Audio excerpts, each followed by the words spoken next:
What's going on, guys? It is inspection day for one of my buyers on their accepted contract. We got Inspector Ben. Yep, the famous Inspector Ben. We're gonna check out what he's got going on with this one, see if we have anything screwed up with the house, and what we kind of got a plan for in the future for my buyer's repair request. So let's check it out.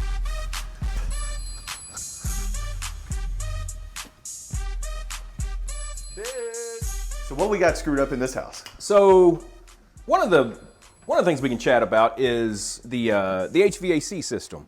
And so we have a two-story house. Heating and cooling system.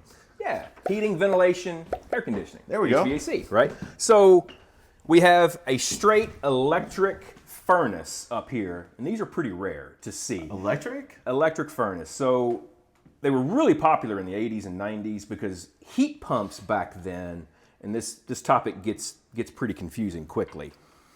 If you get on Amazon, you order a heat pump, and you can. Yeah. The outdoor unit is what's going to show up. Yeah. Okay, that's the heat pump. Most people call them an air conditioner. And an air conditioner and a heat pump are not the same thing. They're similar and they look identical to the naked eye.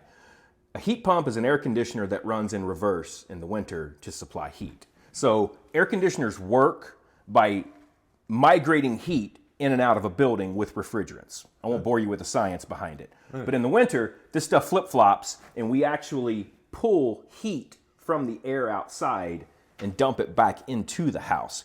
Even in 20, 30 degree temperatures, we're able to do this. The lower that temperature gets, the lower the efficiency gets because there's just not as much heat in the air to do what we're asking of it. When that happens, we put a air handler that handles the air with an electric backup system in the air handler. So we actually have two stages of heat. We have a heat pump outside, and then we have the electric backup inside. The electric backup does a couple of things. One, if the outdoor unit kicks the bucket, if your heat pump dies, you still have some type of a heat source and you won't freeze to death. Yeah. All right? And two, when the efficiency drops too low because of the outdoor temperature, the strip heat will kick in and act as a supplement to give you what you need so you stay comfortable. The rub is the more the strip heat runs, the higher your bills are because it's super expensive to run just straight coil resistant heat. And coil resistant heat, I mean, it looks like a big toaster.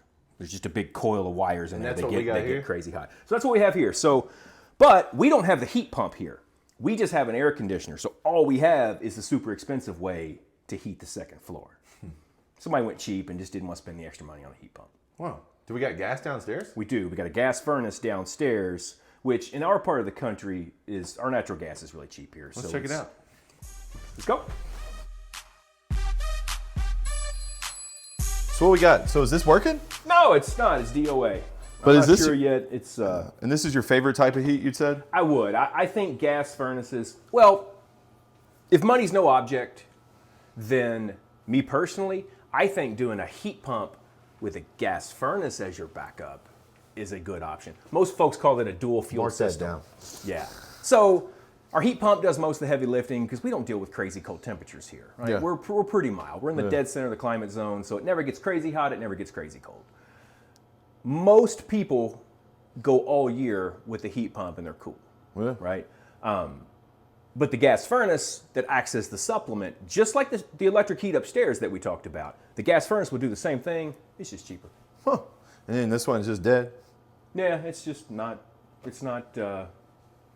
We got a flashing error code. I haven't decoded it yet to figure out what's going on with it, but I'll figure it out. We'll mark that on the list.